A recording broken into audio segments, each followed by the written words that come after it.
Muchísimas gracias, María Isabel, y bueno, realmente felicidades a todos los amigos y los profesionales que han preparado este segundo simposio, a Julia, Diego, Ángela, José, Luz Elvira, Camilo, Sandra, y yo sé que hay decenas de personas detrás de esto para que pueda funcionar.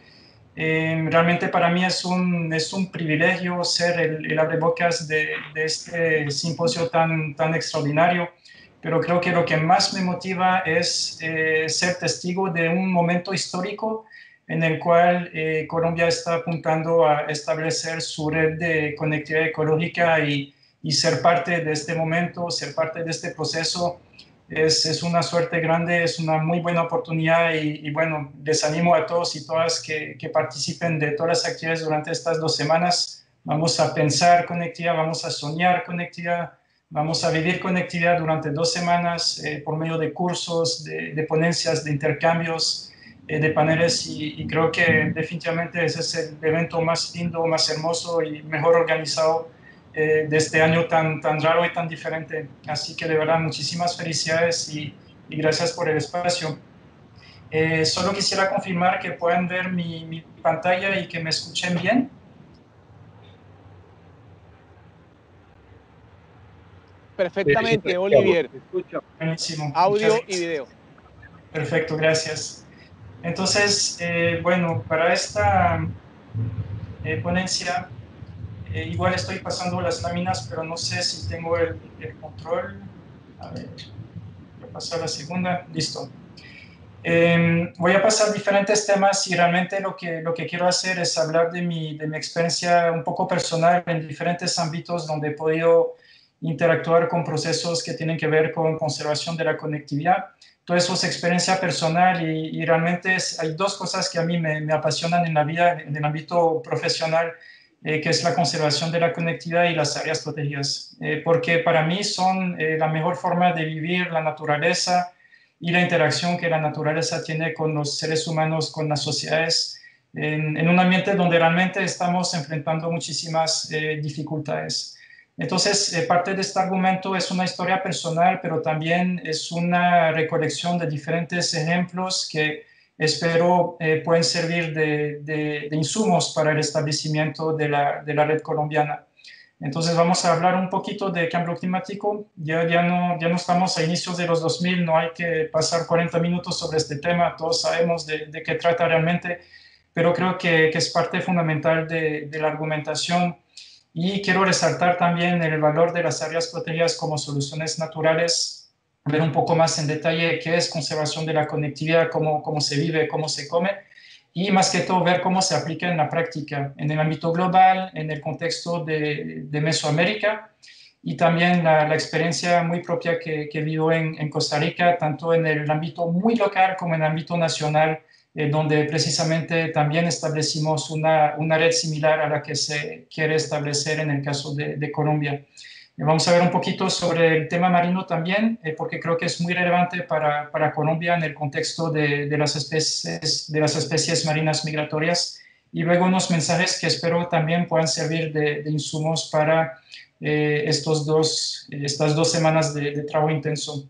Entonces, el argumento principal es que las áreas protegidas son elementos centrales de las estrategias de desarrollo sostenible. Muchas veces las consideramos como las joyas de la corona, como los lugares más destacados, más importantes, porque tienen representatividad de ecosistemas, de biodiversidad, de paisajes, de culturas. Pero para mí también son un espacio ideal para trabajar con la sociedad civil en diferentes ámbitos. Ya no estamos hablando de las áreas protegidas diseñadas en el papel o en los mapas hace 30, 40, 50 años. Nuestra forma de gestionarlas ha cambiado completamente y hoy día, y especialmente en América Latina, donde somos muy dinámicos y tenemos esquemas de gobernanza tan variados y distintos, incluso entre países vecinos, pero con tendencias y formas de hacer las cosas tan diferentes, me parece que las áreas protegidas son el escenario donde precisamente podemos interactuar con las sociedades viendo afuera desde las áreas protegidas. y también el tema del cambio climático, que es el que me tiene sin dormir desde hace casi 20 años, porque ahora lo veo todos los días fuera de mi casa, en el jardín, en la ciudad, en las áreas naturales que visito, en los países que tengo la suerte de poder conocer.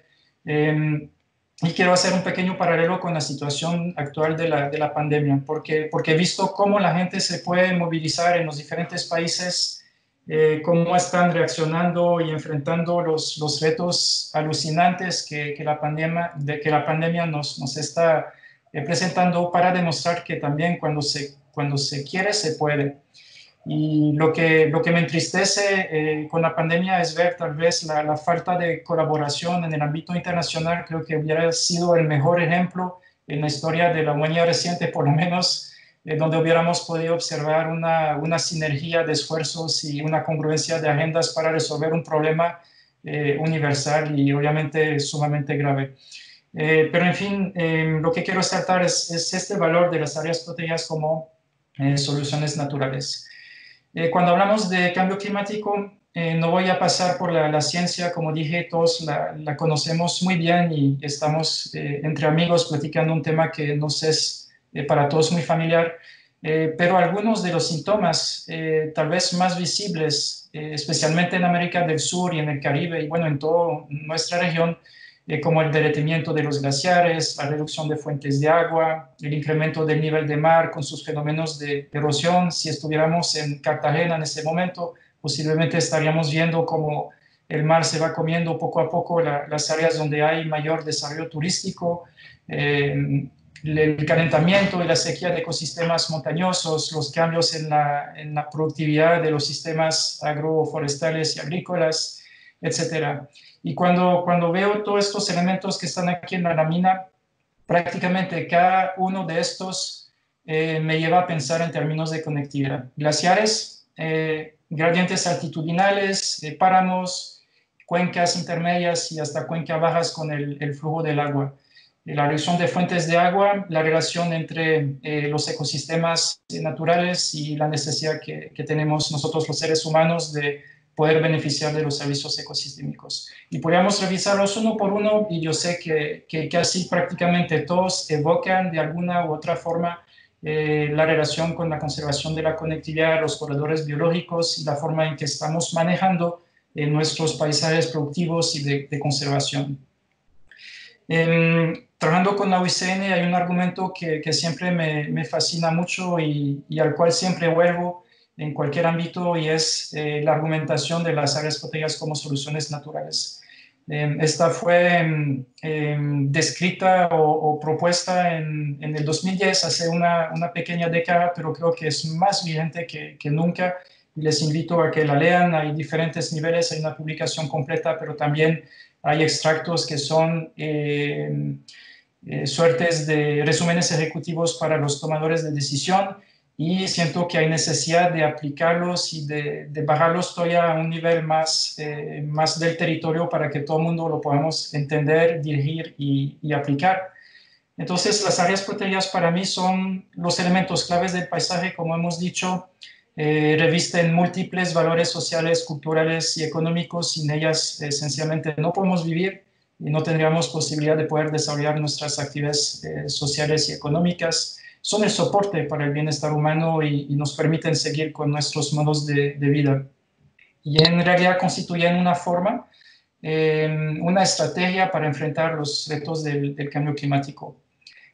Como sabemos, y en Colombia hay muchísimos casos, tal vez uno que resuena mucho en la población, me imagino, es el caso del Parque Nacional Chingaza, con su relación con el área metropolitana de Bogotá, una ciudad enorme, donde prácticamente gran parte de los recursos hídricos provienen de los páramos, y sin los cuales sencillamente la ciudad de Bogotá estaría en graves problemas.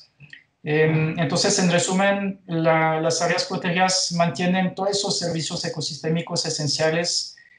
A veces los percibimos directamente, el caso del agua en Bogotá, me imagino, pero también en las costas con el tema de los arrecifes y de los manglares que protegen contra fenómenos climáticos extremos como huracanes, el incremento del nivel del mar y otros fenómenos que estamos experimentando.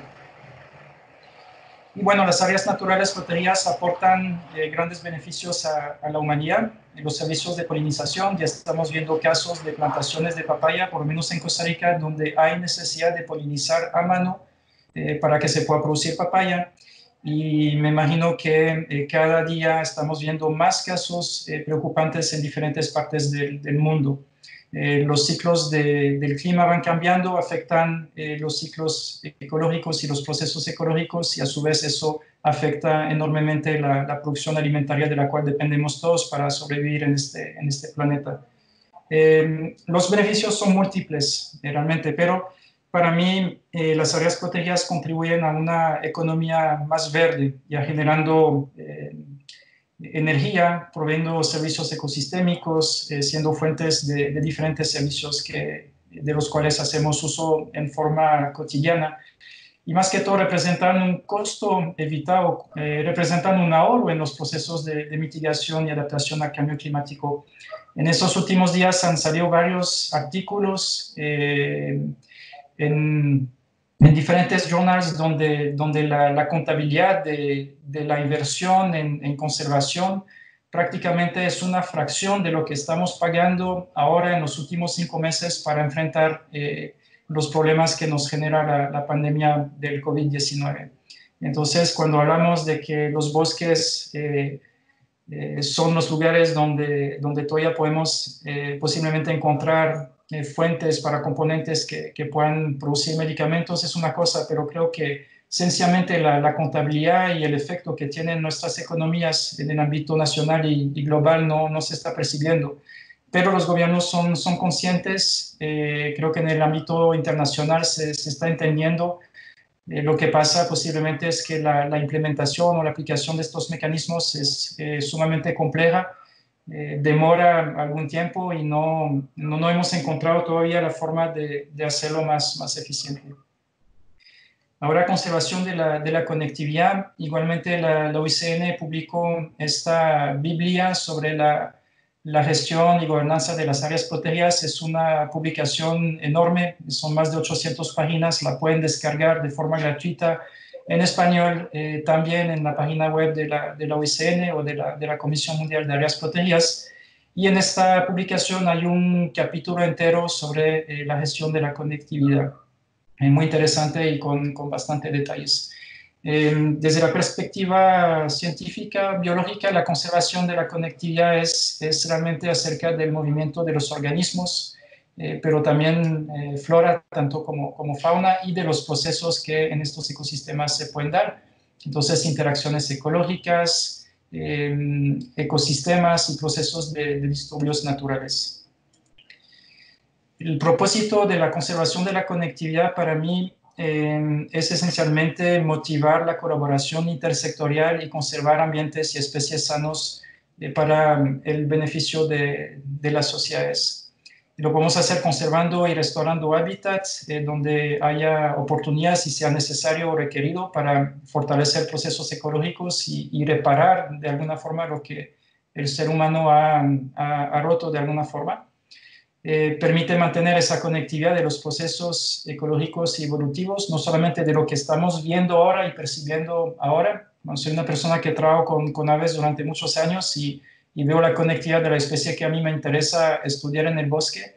Y todos tenemos una percepción diferente de lo que es conectividad y de cómo las especies hacen uso del paisaje. Pero pocas veces estamos viendo el panorama más amplio donde lo más importante tal vez, además de la calidad del hábitat y de la estructura y de cómo los elementos se pueden conectar, es realmente la funcionalidad de un paisaje. De nada sirve conectar dos áreas protegidas a través de un mismo ecosistema si hemos perdido los elementos de la biodiversidad que permiten que estos procesos ecológicos se puedan seguir desarrollando. También la conservación de la conectividad es una forma de abordar las amenazas de manera adaptativa, especialmente cuando vemos los cambios en el paisaje relacionados con los aumentos de temperatura, los cambios en la estructura de los ecosistemas naturales. Cuando, por ejemplo, tenemos un espacio de conectividad altitudinal, pues tenemos una mayor posibilidad de que estos espacios se puedan adaptar a los cambios que están presionando los ecosistemas y la diversidad biológica. Y más que todo mantienen los servicios ecosistémicos. Entonces, cuando daba esa charla hace 15 años, prácticamente era un esfuerzo de convencimiento, y yo sé que hoy día ya no es necesario, porque realmente el concepto general, y aquí hablo de conservación de la conectividad porque para mí es el término más adecuado, pero en diferentes países usamos diferentes formas para referirnos a esto. En Costa Rica hablamos de corredores biológicos y es como la palabra santa, ¿verdad? Y en otros países usamos otros términos. De hecho, recuerdo un taller en Perú hace 10 años donde estuvimos debatiendo durante 2 días prácticamente sobre los vocables más adecuados para al final describir lo que era conectividad y su conservación. Y era muy chistoso porque realmente teníamos diferentes formas de ver las cosas, y para algunos eran corredores biológicos, para otros corredores ecológicos, corredores de conservación, corredores de desarrollo sostenible. Había muchas formas de describirlo, y sentía que estábamos hablando de la misma cosa, pero con enfoques un poco diferentes, y eso es parte de la riqueza y de la diversidad. Pero hoy día, conservación de la conectividad completamente aceptada por el IPCC, por todos los donantes internacionales y las grandes organizaciones no gubernamentales. Como hemos visto en el caso de Colombia, todo el mundo vive conservación de la conectividad, todo el mundo implementa conservación de la conectividad. Más que todo, la premisa principal de la conservación de la conectividad está completamente inserta dentro del Convenio de Diversidad Biológica en diferentes metas, y nos habla de paisajes representativos y conectados a través de las naciones. Entonces, la conservación de la conectividad es una forma de mantener y aumentar la conectividad que puede haber entre diferentes eslabones del paisaje. Pueden ser áreas protegidas, pueden ser ecosistemas naturales conservados de alguna otra forma, pueden ser territorios indígenas, pueden ser áreas protegidas municipales. Aquí la gobernanza no importa, esencialmente son los espacios que tienen el mayor valor dentro de un territorio específico, y ese territorio puede ser muy pequeño, puede ser subnacional, puede ser nacional, puede ser internacional o hasta continental. Entonces hay diferentes formas de trabajar la conservación de la conectividad. Lo más importante para mí es que estas iniciativas vengan del nivel más local y vayan subiendo hasta que podamos vincularlas y trabajarlas de diferentes formas a través de las diferentes instituciones que tienen interés en trabajar la conservación de la conectividad. Entonces, conservación de la conectividad como una respuesta fundamental al cambio climático, y también creo que a veces tenemos que ser ambiciosos, y eso es lo que me gusta tanto del proyecto Bioconexión Caribe, del cual he podido tener la suerte de interactuar un poco en diferentes momentos, y de la meta que se están proponiendo para este segundo simposio. Hace poco salió el último informe de Protected Planet, hace como 2-3 meses, donde estamos revisando un poco las metas de conservación en relación a la meta 11, donde esperábamos tener para este año al menos el 17% de las zonas terrestres y de aguas interiores bajo alguna forma de manejo en un sistema de áreas protegidas, y el 10% de las zonas marinas y costeras.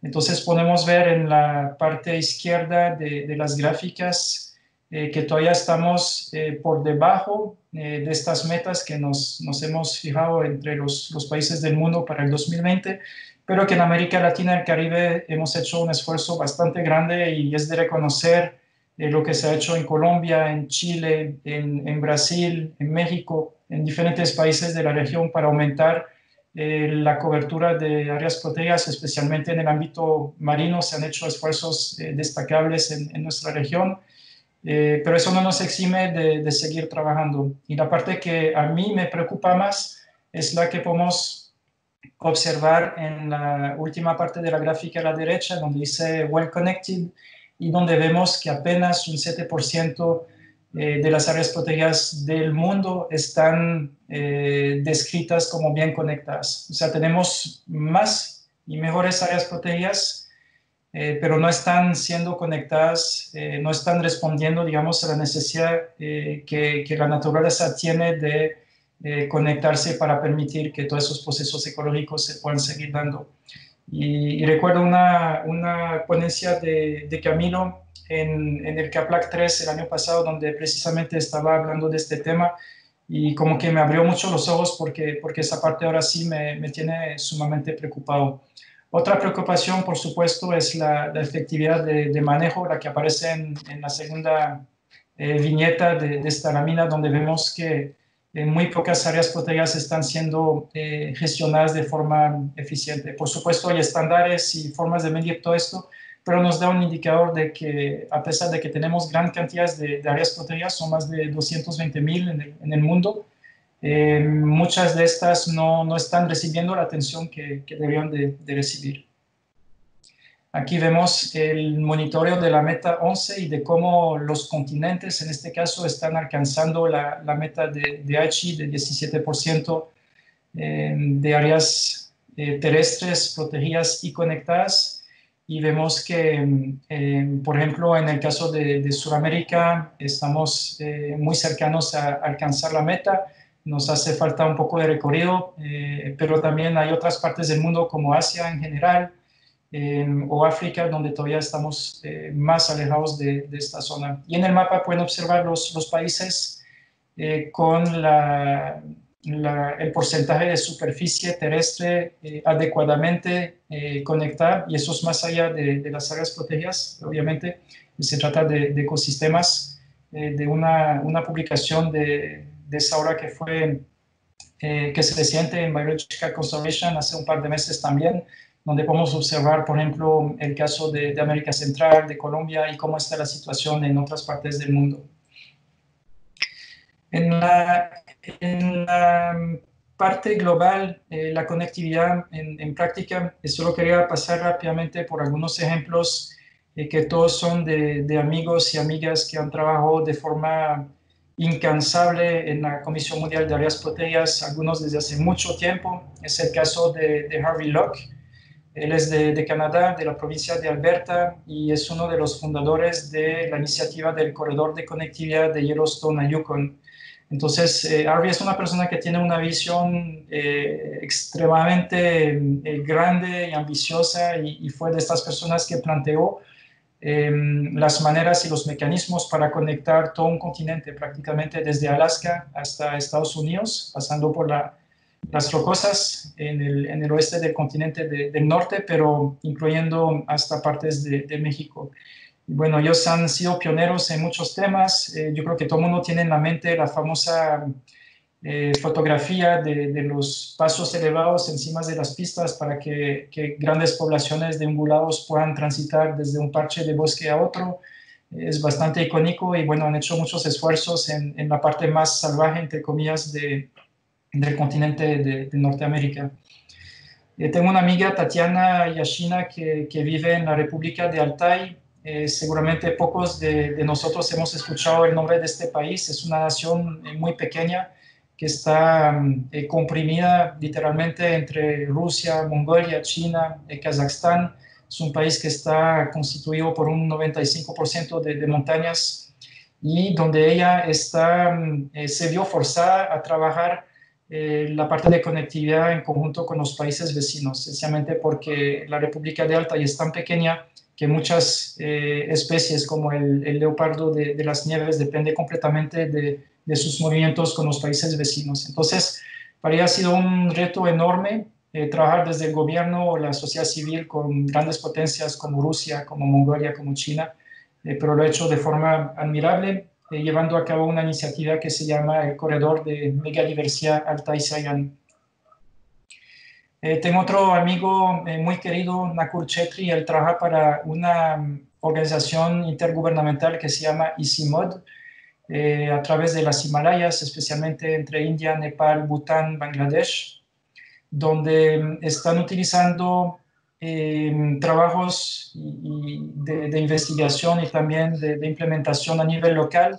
Y pueden imaginar la complejidad de trabajar en las Himalayas, donde hay más de 100 idiomas, donde hay muchas etnias, y pueblos originarios que tienen diferentes costumbres, diferentes formas de ver el mundo, diferentes saberes. En el caso de Nakul, en Isimod, han hecho un trabajo muy grande y se han enfocado en los sitios sagrados. Entonces, súper interesante la iniciativa y si pueden visitar la página web de Isimod, ICIMOD, hay una referencia al final de la presentación, háganlo porque está riquísimo en publicaciones, en sistematizaciones, en folletos donde se explica cómo han trabajado la conectividad en Nepal principalmente. Este es Trevor Sandwich, es el actual director del programa global de áreas protegidas de la UICN, y a la derecha es Cathy McKinnon, la actual presidenta de la Comisión Mundial de Áreas Protegidas.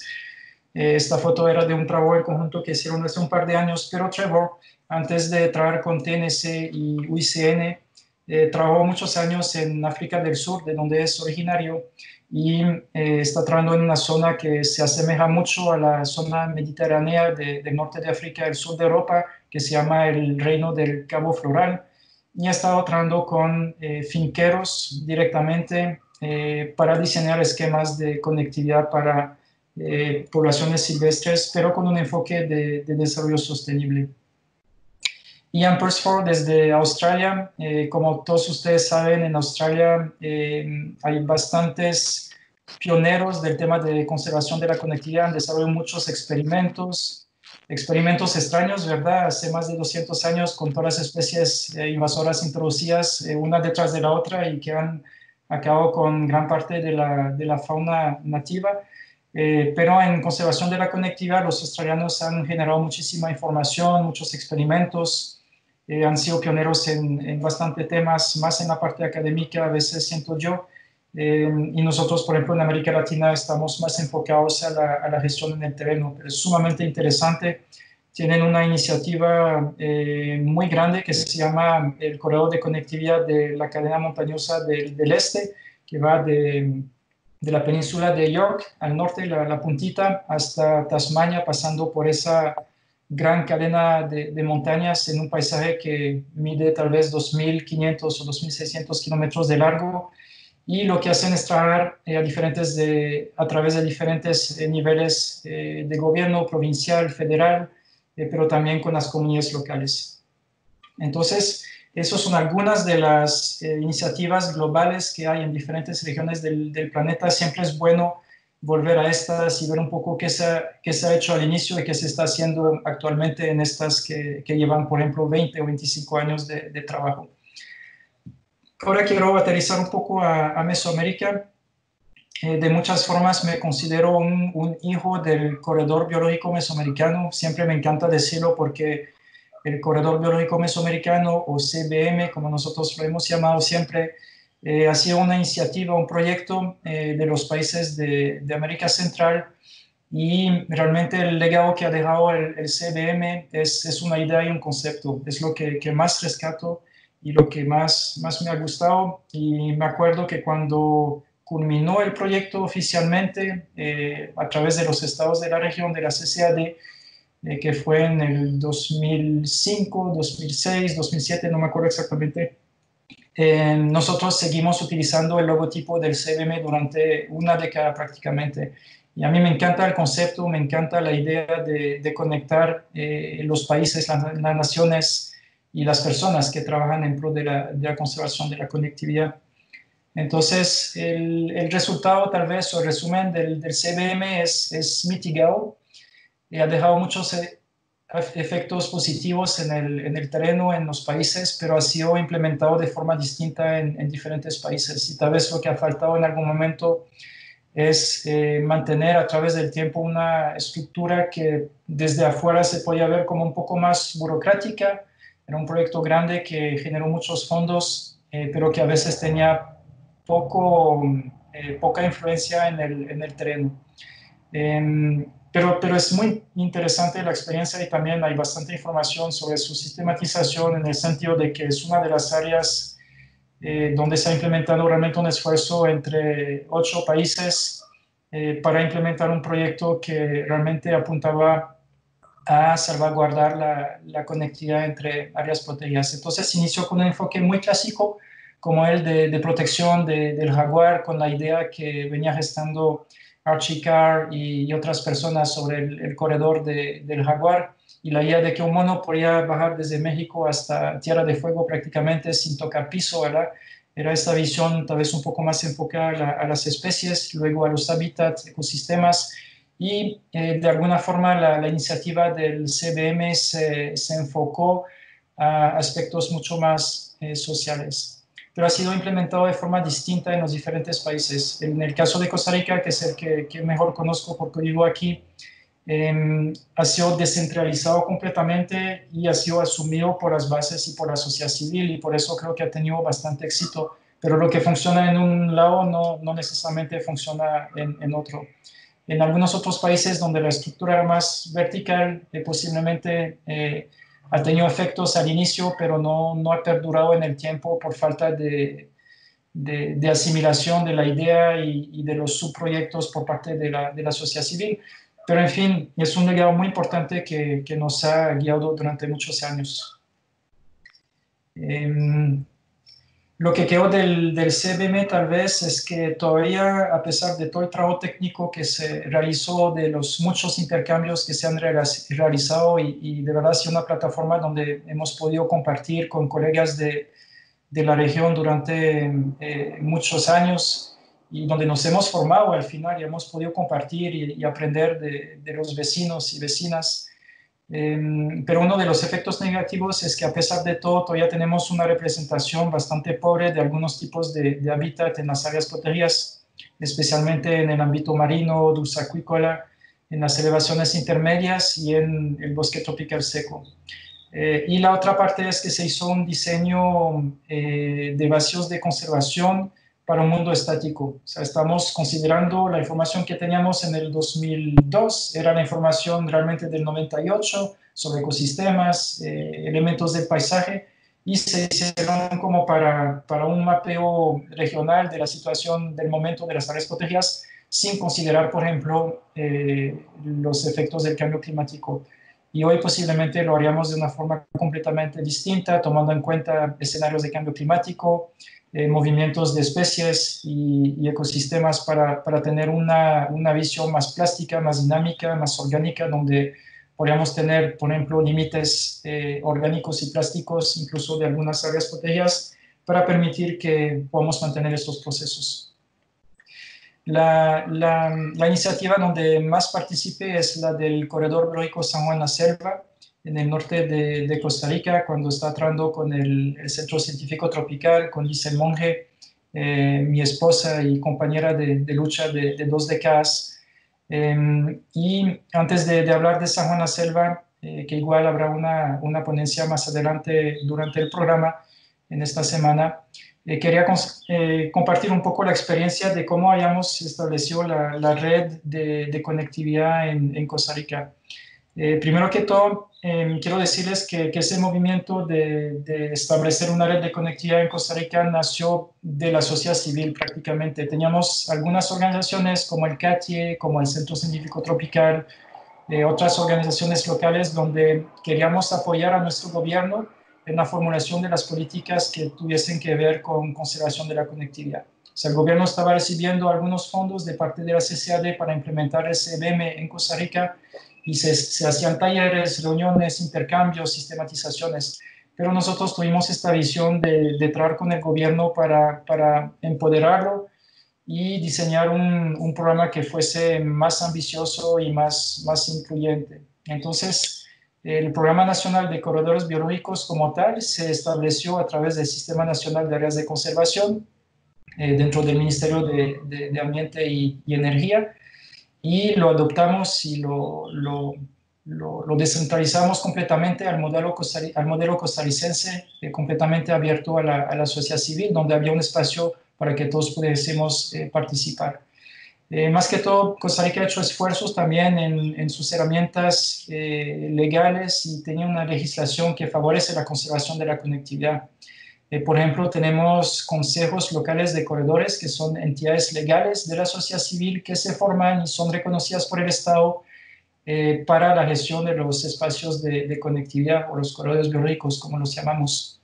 Por otro lado, el Estado prioriza el pago por servicios ambientales en las zonas de conectividad. Entonces, para un propietario que tiene un predio en un corredor biológico es una ventaja porque puede aplicar y recibir el pago por servicios ambientales con una diferenciación en el precio o una priorización en la asignación de los recursos. También trabajamos mucho en la parte técnica y diseñamos guías, lineamientos para el establecimiento e implementación de corredores biológicos, tomando en cuenta toda la parte de implementación y de trabajo en el territorio, más que todo. Y de esta forma conformamos un comité de apoyo técnico donde estábamos las principales ONGs que habíamos aportado recursos humanos, recursos logísticos, incluso recursos financieros para apoyar al gobierno, y formamos una red nacional de corredores biológicos donde participa la mayor parte de las personas interesadas en la gestión de los corredores. Entonces teníamos representantes de los consejos locales, de los 35 corredores del momento, personas de la academia, de las ONGs, de las agencias del gobierno que tenían interés en la gestión del territorio y el ordenamiento territorial. Y esa ha sido una experiencia realmente muy bonita y enriquecedora. En el caso de San Juan la Selva, como les decía, trabajé esa iniciativa desde el Centro Científico Tropical, donde estuve vinculado casi 18 años, y es un espacio de conectividad entre el sureste de Nicaragua y la correa volcánica central de Costa Rica. Tiene un gradiente altitudinal muy amplio que va de los 40 metros sobre el nivel del mar, donde está el río San Juan que une Nicaragua con Costa Rica, hasta más de 3.200 metros de altura, en donde están los volcanes que están al norte de la zona metropolitana de la capital de San José. Y nosotros utilizamos la guacamaya verde como una especie de bandera, Arambiguus, la misma que vive en Colombia. Cuando empezamos en el 94, hicimos censos en el 96 y estimamos a 210 individuos. En el 2010 registramos más de 300 y posiblemente hoy día esta población está en franca recuperación. Y todo eso es producto no solamente de las acciones del comité local que está gestionando el corredor biológico San Juan la Selva, sino también de los cambios en políticas ambientales en el país. No se puede explicar únicamente por el proyecto de conservación, pero sí ha tenido un impacto muy grande porque fueron y son más de 20 años de trabajo dedicado a la protección de esta especie con un enfoque completamente integral, trabajo con las comunidades, educación ambiental, creación de áreas protegidas nuevas en la zona principal donde anida la guacamaya verde.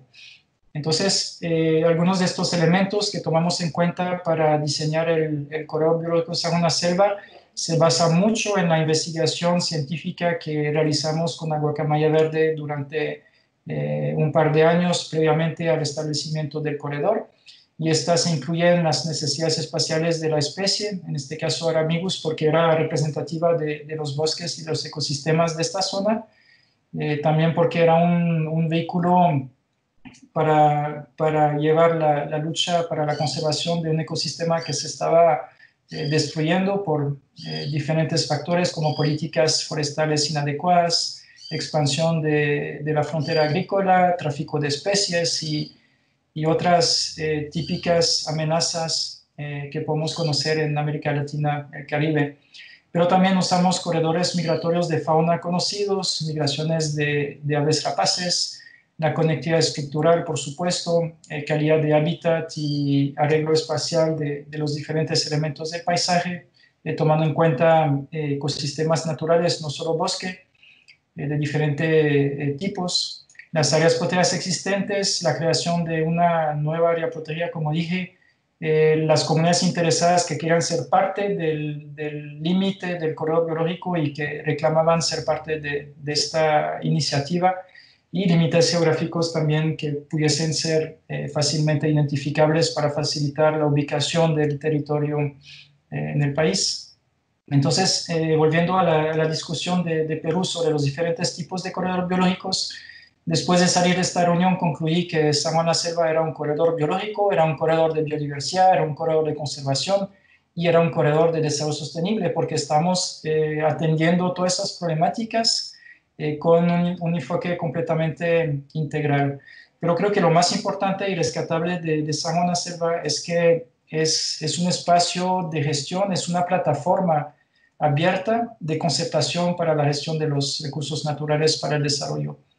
Y aquí lo que hacíamos, por ejemplo, con una reunión mensual, teniendo una coordinación que se encargaba de todos los aspectos logísticos, pero más que todo teníamos una mesa en la cual se sentaban personas interesadas en aprovechar los recursos naturales como la industria forestal, la academia, las ONGs, la sociedad civil, las ONGs pequeñas, medianas y grandes, el Ministerio del Ambiente, las municipalidades, pues todos los actores que pueden imaginar en un territorio relativamente pequeño, porque si lo comparamos a Colombia, obviamente no es muy grande, pero sí se procuró siempre tener sentados a la mesa esa diversidad de actores y tener un espacio completamente abierto e inclusivo. Por ejemplo, las decisiones que tomamos en el seno del Consejo Local, del Grupo Gestor de San Juan la Selva, solo se podían tomar de forma completamente consensuada. Entonces, cuando teníamos un obstáculo, una necesidad, una dificultad de acordar una decisión, se volvía a conversar hasta que todo el mundo estuviera de acuerdo. Y de lo que recuerdo de haber tomado minutas de más de 120 reuniones mensuales, pues nunca habíamos tenido que votar ni una sola vez para tomar una decisión sobre lo que vamos a hacer, acciones, proyectos, etcétera. También creo que lo más importante ha sido la transparencia en la gestión de los fondos, en la gestión de la información que se generaba a nivel del corredor biológico. Y para dar un ejemplo también, y no es para comparar con ningún otro proyecto en el planeta o incluso en Costa Rica, pero estaba reflexionando el otro día que en 2 décadas de trabajo prácticamente gestionamos $1.200.000 para implementar los ejes programáticos del corredor biológico San Juan la Selva, incluyendo salarios, equipos, vehículos, logística, proyectos, un montón de cosas, y al final no es tanto dinero. Si lo dividimos en 20 años, realmente es muy poco, y he visto otros proyectos en diferentes partes del mundo donde se puede gastar 5 o 6 millones en 3, 4 años y tal vez no tener más impacto en el terreno. Pero aquí lo más importante es cómo estos proyectos duran en el tiempo y pueden sembrar una semilla y tener la continuidad que requieren a través del tiempo. Perdón. Y lo más importante tal vez la recuperación de la población de guacamaya verde, que como dije era nuestra bandera, nuestra forma de llevar a la comunidad y al país la lucha. Recuerdo un caso donde tuvimos un enfrentamiento con una operación minera de oro a cielo abierto, y donde el país prácticamente se valió de la información generada a través de la investigación sobre la guacamaya verde para detener el proyecto y acabar con la viabilidad ambiental de la misma operación minera. Entonces esa mina no se pudo llevar a cabo, y fue un ejemplo de cómo la información había sido tan socializada y cómo la gente estaba lo suficientemente consciente de la suerte de la guacamaya verde como para utilizarla en una lucha que se convirtió en un tema nacional y político bastante fuerte. Entonces, muy interesante también esta parte. En la parte marina, quiero pasar rápidamente sobre lo que hemos hecho con Migramar. Migramar es una organización que trabaja la conservación de especies marinas migratorias desde Estados Unidos, California, hasta el sur de Chile, trabajando con una red de 22, 25 científicos de los mejores que hay en la parte de especies marinas migratorias, y cada uno de ellos han generado durante muchísimos años una cantidad impresionante de información sobre grandes especies pelágicas.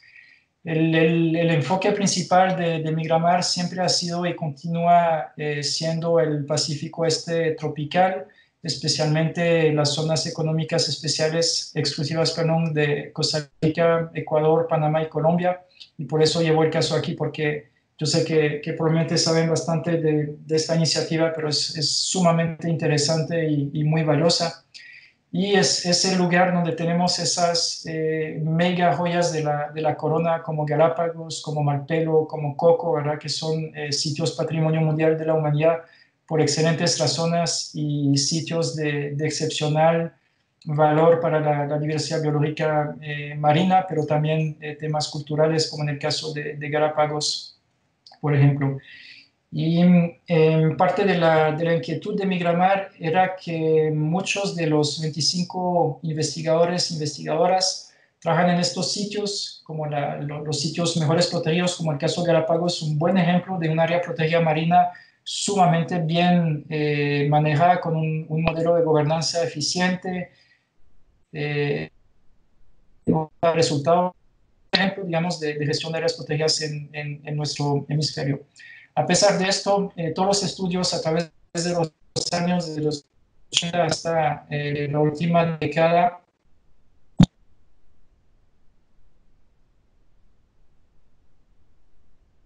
indican las playas del Pacífico de América Central.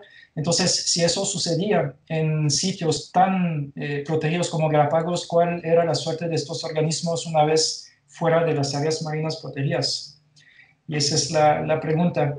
Y a pesar de que la producción de piscicultura ha aumentado a través del tiempo y las cuotas de captura de peces en mar abierto se está estabilizando a través del tiempo, no es tanto porque ha aumentado la producción acuícola, sino porque tenemos menos recursos pesqueros en el mar.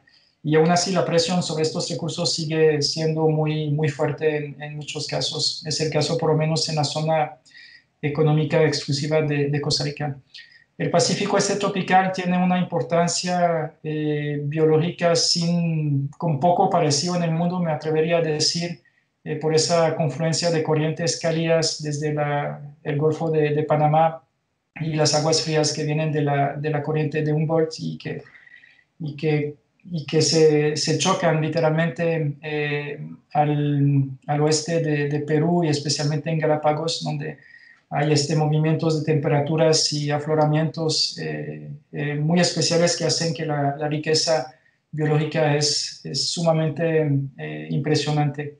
En el caso de Migramar, a través de la red de los 25 investigadores, utilizando diferentes formas de marcar tiburones, tortugas, de diferentes especies con marcas acústicas o satelitales, hemos podido colectar una información muy amplia sobre diferentes organismos.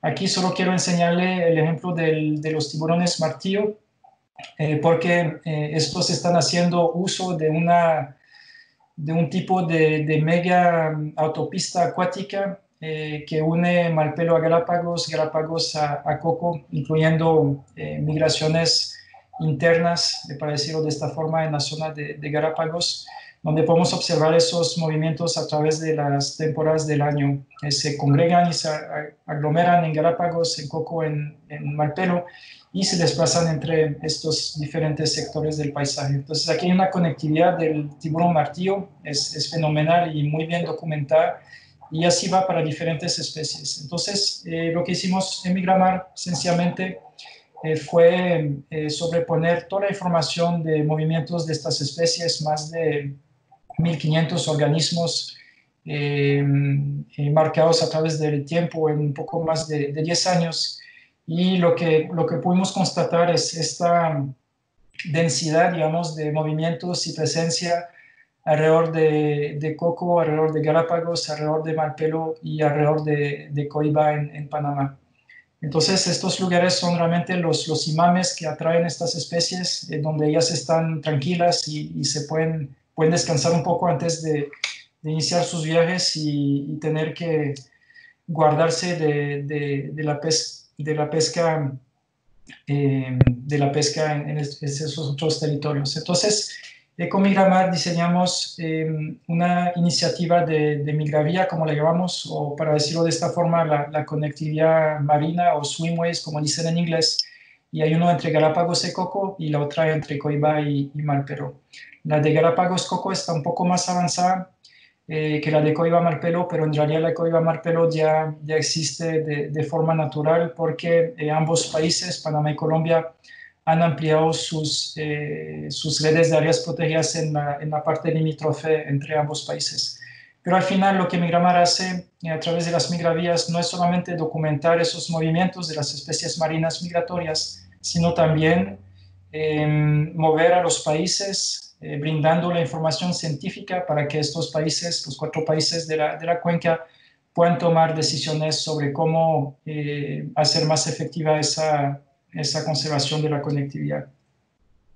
Ese es el diseño actual de la migravía entre Coco y Galápagos, con límites que son cuadrados, como pueden observar, pero igual tenemos ideas y proyectos para que estos límites puedan ser más plásticos, más orgánicos. Hay diferentes formas de implementar las migravías porque las diferentes especies hacen un uso distinto del paisaje marino en diferentes momentos del año.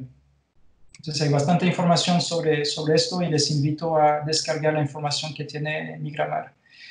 Ya para empezar a terminar la intervención, pues tengo un par de mensajes que espero orienten un poco el trabajo que vamos a desarrollar en estas 2 semanas.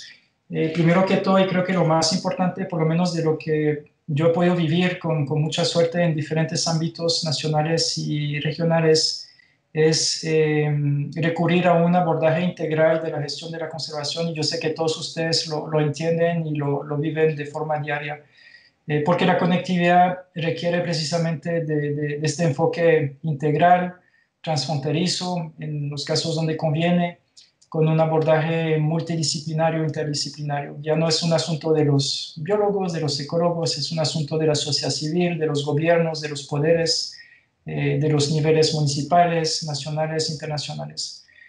También creo que para abordar la visión de la conservación de la conectividad se requiere de un paradigma un poco distinto, de una apertura de mente que nos permite ver el paisaje con toda su complejidad, porque es más fácil trabajar en un área protegida y limitar nuestro mundo al límite del área protegida y decir, bueno, vamos a trabajar dentro de los ecosistemas del Parque Nacional Chingaza, para decir algo, sin ver lo que está pasando alrededor. Y hacerlo requiere de coraje, requiere de inversión, requiere de apertura mental a diferentes visiones, diferentes formas de ver las cosas y diferentes problemáticas también. Y no es fácil, pero creo que hay que hacerlo.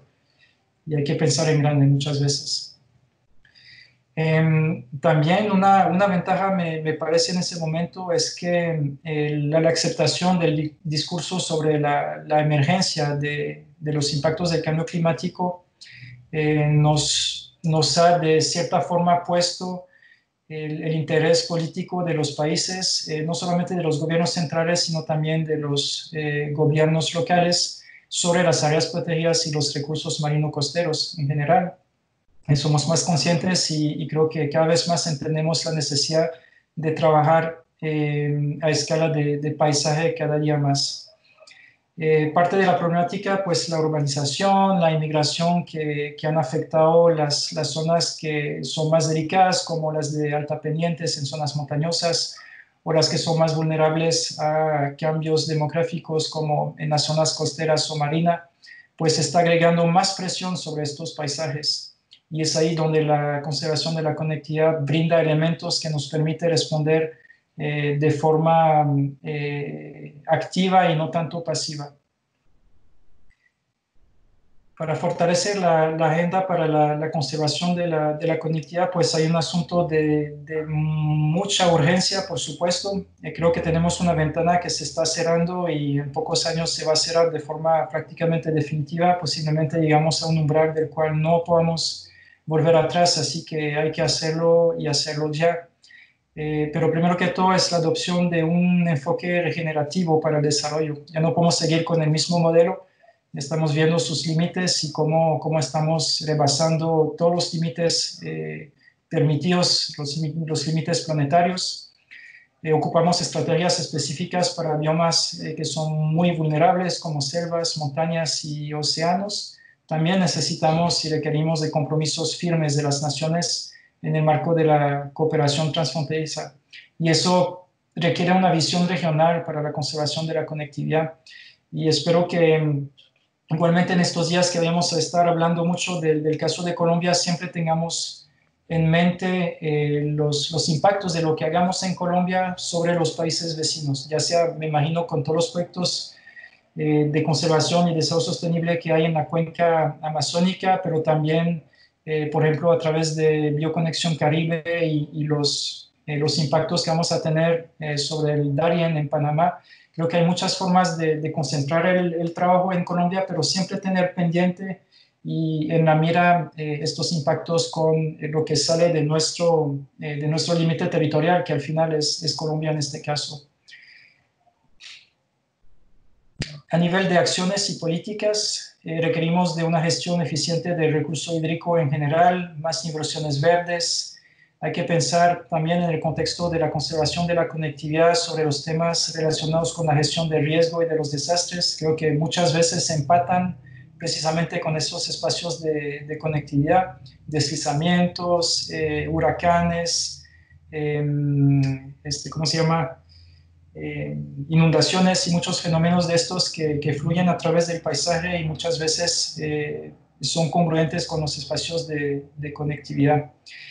También un sueño que tengo desde hace muchos años es la emergencia de centros regionales de competencias en temas ambientales. No estoy diciendo que deberíamos de tener un centro de conservación de la conectividad para Sudamérica o para América Central, pero hay temáticas que me preocupan, como el tema de montaña en general, el tema de recursos marino-costeros, que siento que podríamos tener más colaboración entre los países y tener centros de excelencias en institutos o universidades existentes, pero que tengan un panorama y un alcance regional o hemisférico, como es el caso, por ejemplo, con CREA, con Ramsar y el tema de los humedales, pero no tenemos equivalentes para otros temas que son calientes en ese momento.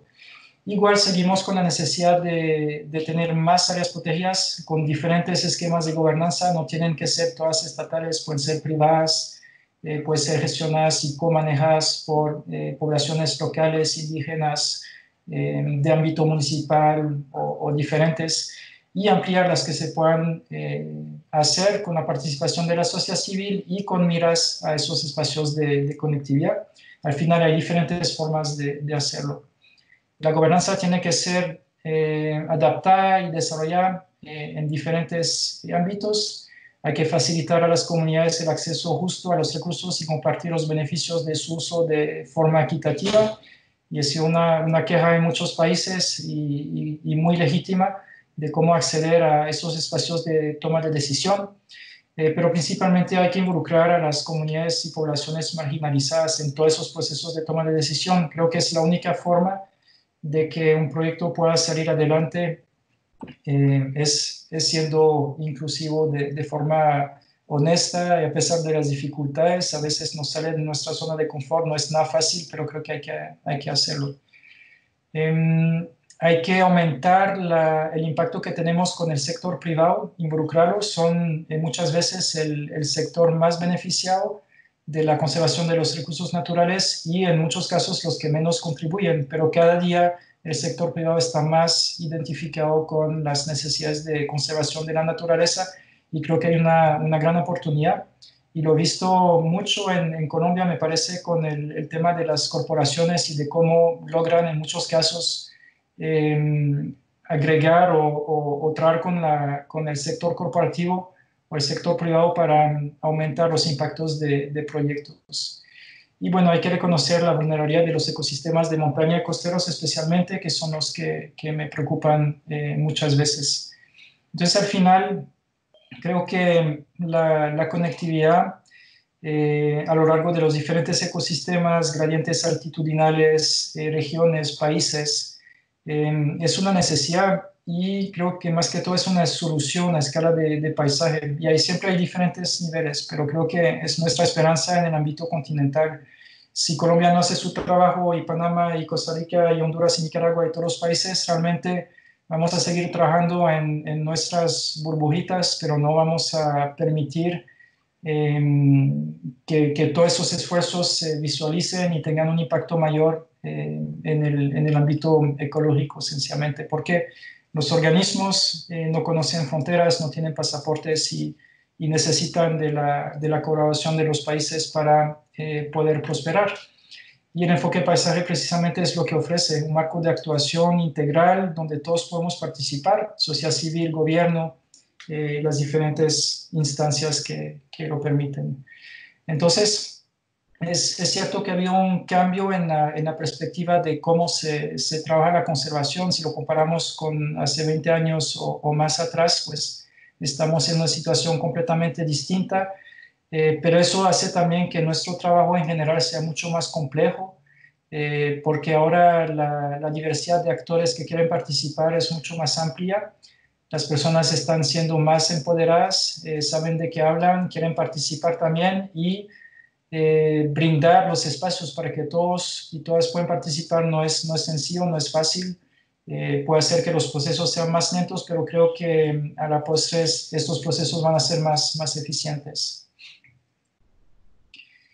Entonces, soluciones, bueno, los enfoques de conservación deben de reforzarse y financiarse adecuadamente. Y ahí nuevamente el tema del COVID-19, ¿verdad? Donde estamos viendo el costo social de la atención a la pandemia y de lo que hubiéramos invertido apenas una fracción mucho más mínima hace un par de años en áreas protegidas, en diferentes aspectos de la conservación que nos hubieran permitido prevenir precisamente esta pandemia. El establecimiento de las próximas áreas protegidas debe ser creativo y estratégico. Hay que ver bien en cuáles lugares deberían de estar ubicadas. Obviamente hay que aprovechar las oportunidades y los deseos y las propuestas de la sociedad civil, de las poblaciones locales indígenas, pero tienen que dirigirse esos esfuerzos realmente a los lugares donde podemos maximizar la conectividad en el ámbito del paisaje. Eso por un tema de garantizar esa conectividad y de garantizar esos procesos ecológicos sin los cuales el ser humano no va a poder sobrevivir a largo plazo. Y por supuesto las áreas protegidas deben de gestionarse de forma eficiente, ser ecológicamente representativas, estar bien conectadas siempre, incluir otras medidas de conservación eficaces. No todo tiene que ser áreas protegidas gobernadas por gobiernos. Hay diferentes formas de gobernanza. Entonces, quiero concluir aquí también para enseñarles estos diferentes enlaces que ahorita los puedo copiar y pegar en el chat del grupo y a los cuales pueden tener diferentes fuentes de información. Está el grupo de especialistas de conservación de la conectividad del OICN, la misma Comisión Mundial de Áreas Protegidas con sus dos representantes en América del Sur y América Central, el grupo de especialistas en conservación transfronteriza, que también tiene muchísimos insumos, guías, mejores ejemplos, lecciones aprendidas, etcétera. Por supuesto, Conexión Biocaribe, ustedes lo conocen mejor que yo. El ejemplo de ICIMOD que les mencionaba al inicio, con el caso del trabajo en Himalayas, donde hay muchísimas lecciones de las cuales aprender. Y bueno, termino aquí. María Isabel, muchísimas gracias por el tiempo, por el espacio. Nos pasamos de 2 minutos, lo lamento mucho, pero aquí estamos. Muchas gracias. Olivier, como siempre, un súper gusto escucharte. Cada vez es más interesante lo que nos contás y bueno, y además agradecer enormemente que nos estés invocando ahí como las experiencias que consideras que están avanzando bien, porque pues digamos que Conexión Biocaribe es una iniciativa que congrega varias entidades, pero además muchísimas comunidades y que un poco estamos tratando con esa integración de ir hacia donde eso que nos estás tratando de señalar con tanta sabiduría, que es todos esos modelos de gobernanza innovadores, diferentes, bueno, de los que tenemos muchos ejemplos en el mundo y hacia los que deberíamos caminar. Bueno, te cuento que hay algunas preguntas que nos han llegado vía chat. Igual en este momento a las personas que nos están escuchando también si tienen preguntas adicionales se las podemos transmitir a Olivier. Y voy a empezar haciéndote una que se refiere a digamos, esos modelos de conectividad. La pregunta dice, gran parte de la conectividad se mide utilizando grandes mamíferos, pero pocas veces se utilizan otros grupos de menor tamaño como insectos o anfibios. ¿Es posible que lo que estemos cuantificando o analizando como conectividad no sea válido para esos grupos menores? Sí, sí es posible completamente. Hay que recordar que la conectividad es un tema de percepción. La conectividad del jaguar no es la misma que la conectividad de la libélula. Pero muchas veces utilizamos grandes especies que tienen esa capacidad de desplazarse a través del paisaje porque precisamente nos indican a nivel más amplio cuál es esa conectividad. Entonces, es mejor obviamente trabajar con el jaguar o con la danta que trabajar con la libélula. Lo ideal es utilizar diferentes especies que representan diferentes grupos taxonómicos o diferentes usos de hábitat y eso sería lo ideal, pero no siempre tenemos el tiempo, los recursos para hacerlo. Entonces tendemos a concentrarnos en especies que tienen capacidad de desplazarse, aves, felinos, grandes mamíferos, que son los que muchas veces tenemos mucha información previa que se puede utilizar tal cual para modelar espacios de conectividad y entender dónde pasa esa conectividad. Entonces, lo que quiero decir es que les animo a trabajar con otras especies, especialmente si trabajan en un espacio potencial de conectividad más reducido. Creo que vale la pena utilizar otras especies menos tradicionales para ver cómo anda la conectividad en un espacio.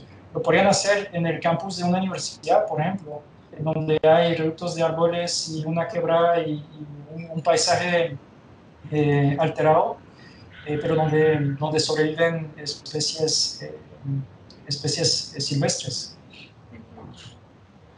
Sí, sí, muchísimas gracias por animarnos también a pensar en esos otros niveles de la biodiversidad.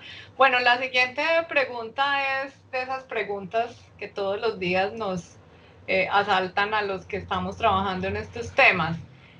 Habla de los conflictos entre lo ambiental y lo que concebimos de manera general como desarrollo. La pregunta dice, ¿cómo abordar conflictos como la construcción de grandes obras civiles, vías, puertos de carga, etcétera, que podrían interrumpir la conectividad ecológica en áreas con altos niveles de diversidad? Sí, esa es una excelente pregunta y la que nos preocupa a todos. Creo que aquí el tema clave es el ordenamiento territorial. O sea, si nosotros, y hablemos de Bioconexión Caribe, que no conozco bien, pero que es un excelente ejemplo, ¿verdad? Porque el paisaje que abarca Bioconexión Caribe es enorme, es muy grande, es muy diverso en lo que tiene en el territorio. Hay ciudades, hay parques naturales, hay de todo. Yo creo que lo ideal es tener un ordenamiento territorial preciso, basado en las leyes existentes, ¿verdad? Pero que incluya los temas relacionados con la conectividad. Al tener los eslabones más importantes para la conectividad claramente identificados, y hay que hacer un trabajo con las municipalidades, con el gobierno, con las agencias, de tal forma que se le dé un valor agregado a esos eslabones demasiado súper importantes, los cuellos de botellas, los que realmente marcan una diferencia para la conectividad del paisaje y darle un tratamiento diferenciado. Y yo sé que es difícil y los conflictos y la presión económica, las necesidades de desarrollo, pero creo que si se ordenan se pueden prevenir y se pueden reubicar. En el caso de San Juan de la Selva, solo quiero compartir un ejemplo rápidamente donde el gobierno quería construir una línea de alta, ¿cómo se dice?, de alta transmisión eléctrica que iba a atravesar el corredor de la Guacamaya Verde. Entonces el Instituto Costarricense de Electricidad se nos acercó. En un taller nos sentamos todos juntos y logramos modificar el diseño de la obra eléctrica, que posiblemente le costó muchos millones de pesos al gobierno, de tal forma que no afectara a la población de Guacamaya, que era en ese momento la bandera de conservación. Y ese es un buen ejemplo de cómo el eslabón de conectividad, por estar documentado, fundamentado desde el punto de vista técnico y científico, logró influir en una decisión económica y política que parecía súper evidente, pero que al final fue diferente. Muy bien, muchísimas gracias.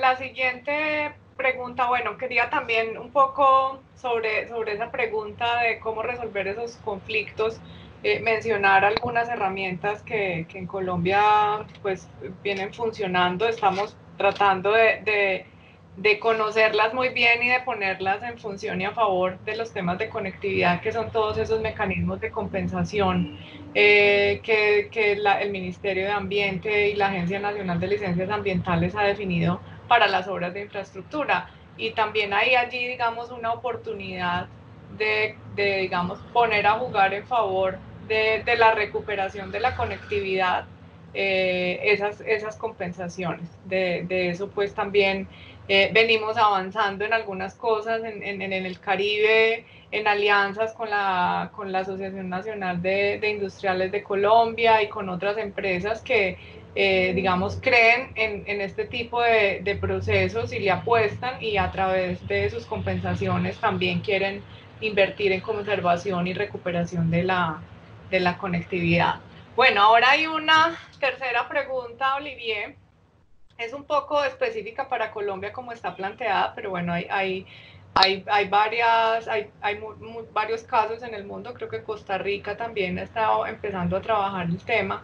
Se refiere a esa presencia humana dentro de las áreas protegidas. Entonces, la pregunta plantea si, teniendo en cuenta que en Colombia se presentan procesos de colonización en las áreas protegidas, si es posible pensar en sistemas productivos en estas. Yo, digamos que me anticiparía diciendo que, si bien algunas categorías de áreas protegidas son más estrictas, en Colombia tenemos bastantes figuras que permiten el desarrollo de sistemas productivos siempre que estos sean sostenibles, que, digamos, se compatibilicen con los temas de conservación de las especies dentro de las áreas protegidas, que favorezcan la conectividad de las áreas protegidas entre ellas y digamos, con esas matrices externas que están rodeando las áreas protegidas, es decir, en general que estén alineadas con los objetos y objetivos de conservación de las áreas. Pero ¿qué nos podrías decir además de eso, y digamos en esa experiencia mundial, sobre todo desde las categorías de UICN, etcétera, cómo pensar en sistemas productivos dentro de áreas protegidas? Sí, es una pregunta difícil y para mí trabajar con la gente es lo más difícil y trabajar con la gente es lo más bonito a la vez, ¿verdad?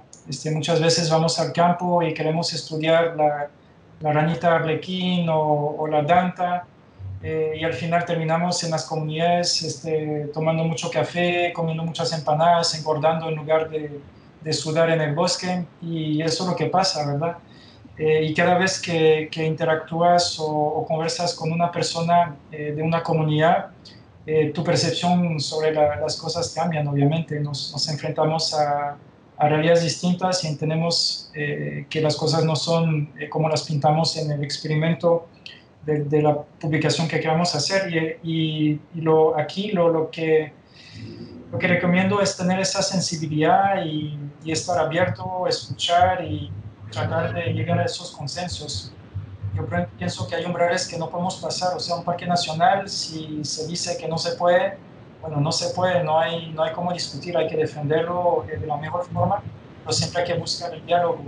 Y sí, hay diferentes categorías de manejo ICN y nuestros equivalentes nacionales que permiten actividades productivas sostenibles hasta cierto grado. Y creo que aquí nuevamente es un asunto de ordenamiento, de zonificación en el caso de las áreas protegidas, cuando son áreas conservadas, digamos, o OSMs que tienen esquemas de gobernanza diferentes, hay diferentes formas también de hacerlo. Y aquí yo creo que lo más importante es poder acompañar a las comunidades con asesoría, con financiamiento, con iniciativas como las que desarrollan en Bioconexión Caribe, por ejemplo, donde están trabajando con la gente. Reconversión, mejores prácticas, vinculando a la gente con el mercado de tal forma que puedan tener un valor agregado a su productividad y no tengan que seguir, digamos, comiendo territorios que deberíamos de proteger de alguna otra forma. Muy bien, muchísimas gracias. Muy Bueno, difícil tenemos... eso. Hola. Sí, bueno, la siguiente pregunta, Olivier, dice, ¿cómo llegó a ser la guacamaya verde indicador de conectividad y símbolo? ¿Es una especie carismática en la zona, aparte de tener una categoría de amenaza? ¿Cómo fue la construcción de indicadores con su monitoreo y qué indicadores se midieron?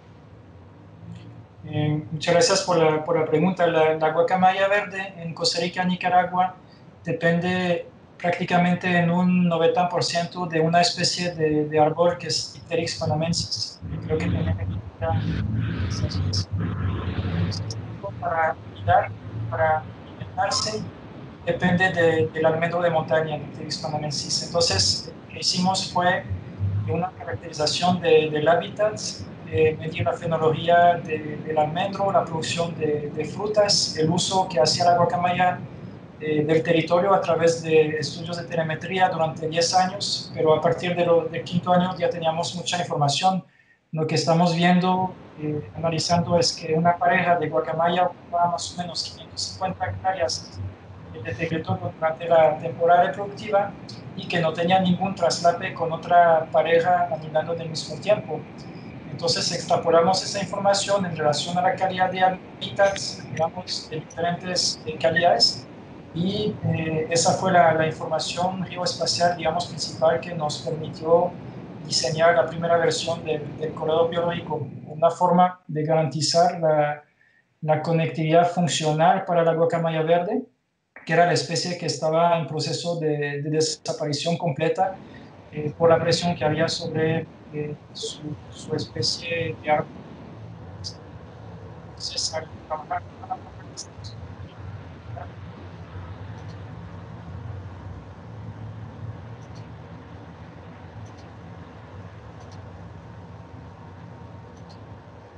Olivier, te escuchamos un poquito mal en la última parte de tu respuesta, si nos podrías repetir, fue el último pedacito.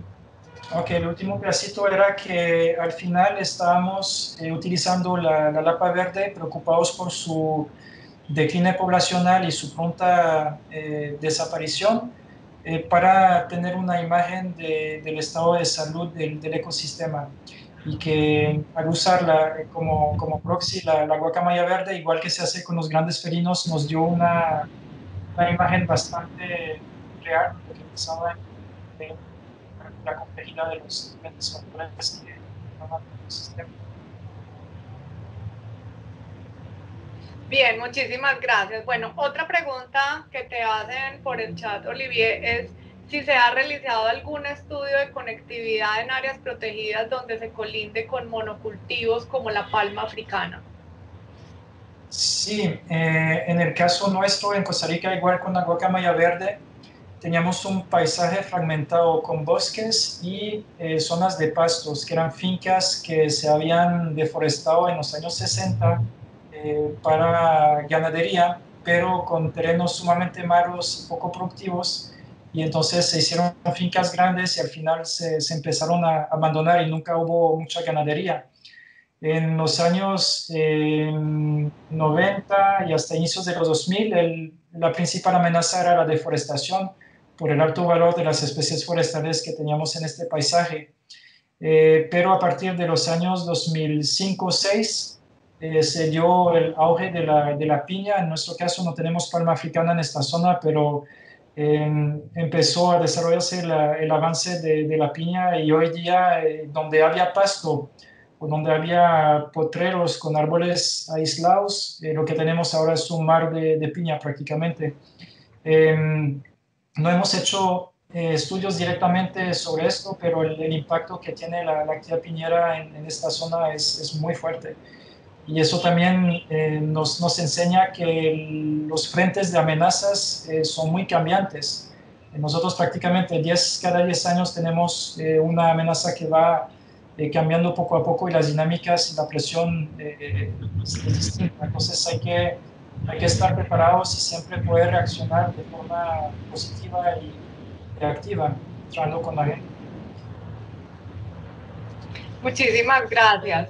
Bueno, voy a leer un par de preguntas finales porque a continuación le vamos a dar la palabra a Laura Bermúdez, colega del Ministerio de Ambiente, para que nos haga una pequeña intervención y haga el cierre de este evento de apertura el día de hoy. Entonces, la siguiente pregunta, Olivier, es ¿qué tal es la experiencia de trabajar con las comunidades a lo largo de su experiencia?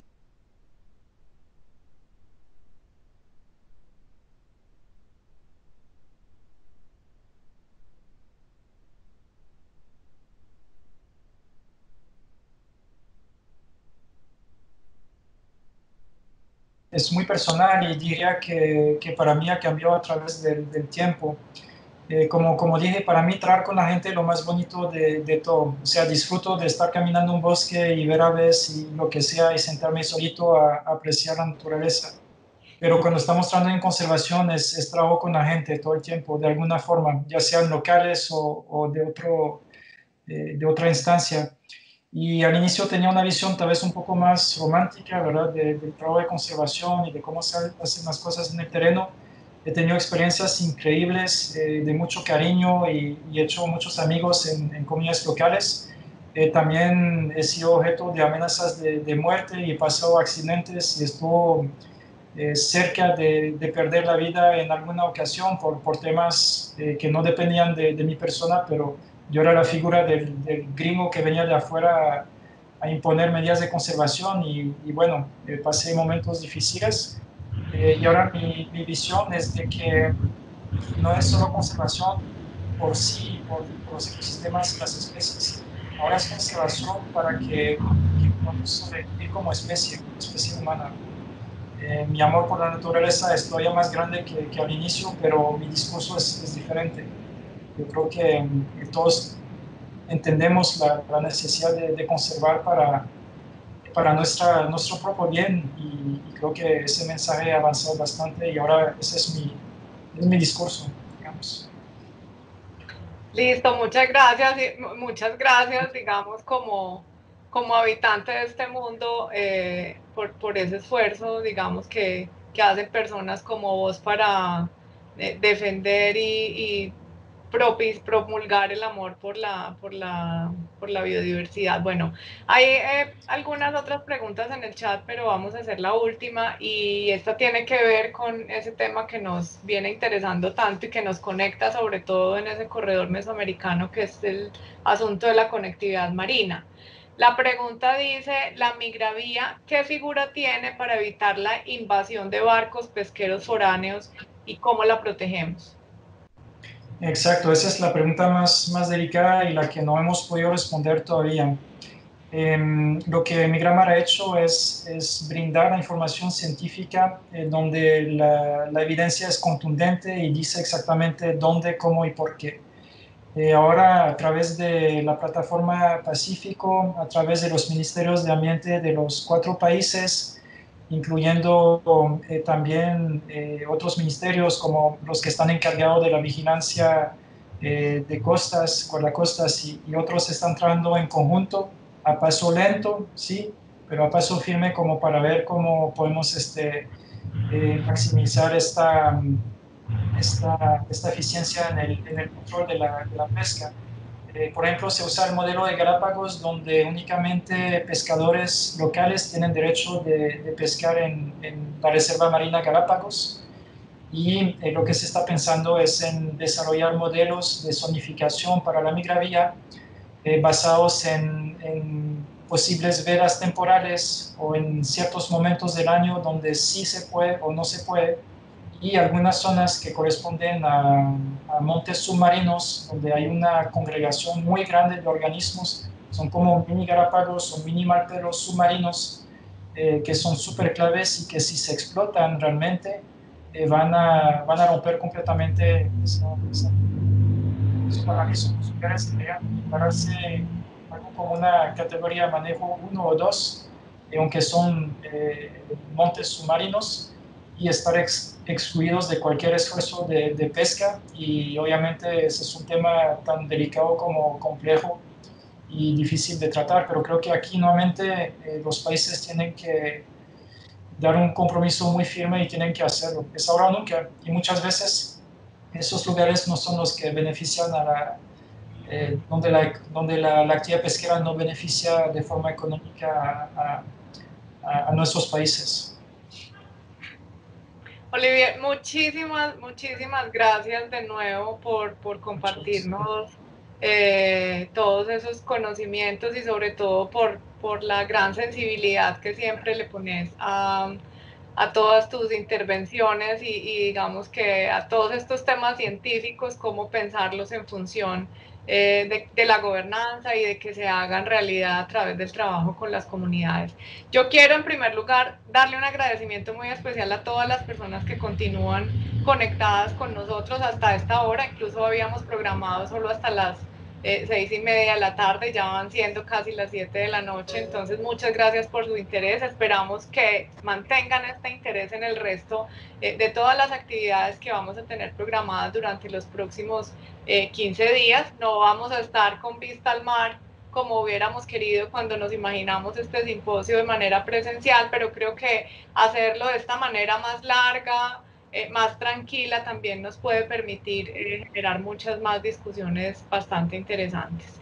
También quiero darle un saludo muy especial y un agradecimiento a todos los compañeros de las entidades que estamos haciendo parte del comité organizador de este evento. Hoy tuvimos algunos inconvenientes con el Facebook, pero ya estamos trabajando para que todo quede resuelto y para garantizar la conectividad para la amplia audiencia que está interesada en estos temas. Bueno, y por último y para cerrar, ustedes saben que estamos, teniendo participación en esta iniciativa dos proyectos del Fondo GEF, del Fondo para el Medio Ambiente Mundial, que somos el proyecto GEF, que está apoyando la formulación del Sistema Nacional de Áreas Protegidas con parques nacionales y con WWF, y del GEF Conexión Biocaribe, donde también está vinculado pues parques nacionales, el ministerio, los ministerios, INVEMAR, etcétera. Entonces, para, digamos, tener esa participación y ese respaldo desde quienes hacen las veces de punto focal de ese fondo que es en Colombia, nos acompaña Laura Camila Bermúdez de la Oficina de Asuntos Internacionales del Ministerio de Ambiente, quien nos va a dar un saludo. Laura, estamos acá haciendo esa integración también entre proyectos GEF y muy contentos de que finalmente pues estés pudiéndonos acompañar, así sea por una vía un poco más remota. Entonces, Laura, por favor, te estamos escuchando. Adelante. Gracias, María Isabel. No sé cómo me escuchan ahí. Definitivamente creo que la popularidad del simposio llegó al límite de los participantes, lo que me alegra mucho. Eso evidencia que el tema es muy importante para todos. En primer lugar, pues quisiera unirme a los agradecimientos que acaba de hacer María Isabel, a todas las instituciones y a todos los socios. No los voy a nombrar porque son muchos y todos y cada uno de ustedes saben los que el grano de arena que han puesto para construir este espacio de reflexión. Es increíble que estemos celebrando el segundo simposio de conectividad ecológica y que todos los que hemos tenido como la inquietud y otros la experiencia, algunos otros un análisis profundo desde la academia, otros desde la práctica, que tengamos un espacio precisamente para explorar cómo la conectividad es una herramienta para la conservación de la biodiversidad y los servicios ecosistémicos. Creo que ese es un aporte muy grande que se está haciendo desde todas las instituciones, por supuesto, con apoyos, como lo mencionó María Isabel, de los dos proyectos JEF, desde el Fondo para el Medio Ambiente Mundial. Es muy importante incentivar la reflexión y sobre todo mostrar los avances y los retos que tenemos frente a la conservación de la biodiversidad y los servicios ecosistémicos, y creo que estos elementos de conectividad son fundamentales. También pues quisiera agradecer a Oliver, que ha sido también nuestro inspirador desde hace ya van a ser casi 10 años, hablando de este tema, alrededor de la formulación de todos estos proyectos y de las diferentes iniciativas y actividades que hemos desarrollado. Entonces, muchas gracias a Oliver y a todas las instituciones que creyeron o que hemos creído en la propuesta y en la invitación que haces de reflexionar y de generar nuevas herramientas de conectividad. Definitivamente, pues el concepto de conectividad multidimensional, pues por supuesto, integra diferentes factores. Aquí no estamos hablando solamente de conectividad de la biodiversidad, sino también cultural, como lo acabaron de decir, no solamente continental, sino también marina, nacional e internacional. O sea, es un elemento que nos permite enlazar y nos permite ver de manera integral el ámbito en el que estamos viviendo. Y no me quiero extender porque ya van a ser las 7 de la noche, pero sí creo que es importante mencionar que todos estos elementos y todo lo que ustedes van a discutir o están discutiendo durante el simposio en estas semanas que vienen, pues tiene que ser primero una herramienta fundamental para poder replicar las experiencias exitosas, poder discutir y generar innovaciones en las soluciones a los retos que se están planteando, y también adicionalmente generar para las políticas y los programas nacionales, pero también los internacionales. En este momento nosotros estamos en la discusión del nuevo marco para el convenio de biodiversidad, lo que se llama el marco post-2020, y es ese acuerdo global que estamos discutiendo y negociando para ver cuáles son las metas que nos vamos a poner, los objetivos y las metas que nos vamos a poner a los próximos 10 años, pero con una visión de los próximos 30 años. Entonces, interesante que pudiéramos tener como conclusiones de este simposio elementos claves para ese marco post-2020 en el que tenemos que visualizar retos tan importantes como salud y biodiversidad, producción y consumo sostenible, ciudades sostenibles, uso sostenible de la biodiversidad, distribución justa y equitativa de beneficios. Todos estos elementos, todos estos temas son fundamentales en el nuevo marco, y creo que las discusiones sobre conectividad nos pueden dar herramientas para esa visión que queremos tener al 2050 de vivir en armonía con la naturaleza, y que las lecciones aprendidas que tenemos de esta pandemia que estamos viviendo y que nos hace ahora tener unas relaciones un poco distintas, nos permita también capitalizar esto que hemos aprendido y generar nuevos modelos de gobernanza, como lo hemos estado hablando hoy, pero también mejor calidad de vida para las personas. Entonces, pues muchísimas gracias, y ojalá que todos estos resultados y estas discusiones que tengan nos den insumos muy importantes para la política pública nacional e internacional, y en particular para el marco post-2020 del Convenio de Biodiversidad. Muchísimas gracias, María Inés. María Isabel. Les deseo un muy excelente simposio. Muchísimas gracias, Laura, por acompañarnos y bueno, y por esos llamados importantes. Creo que eso que acabas de decir, además de pensar en esa red nacional de conectividad, es muy clave. O sea, es un tema ya para esa red, así que muchísimas gracias. Lo tendremos muy en cuenta en todos los eventos que empezamos a tener, los distintos paneles, charlas nacionales e internacionales. Es bastante interesante lo que nos acabas de plantear.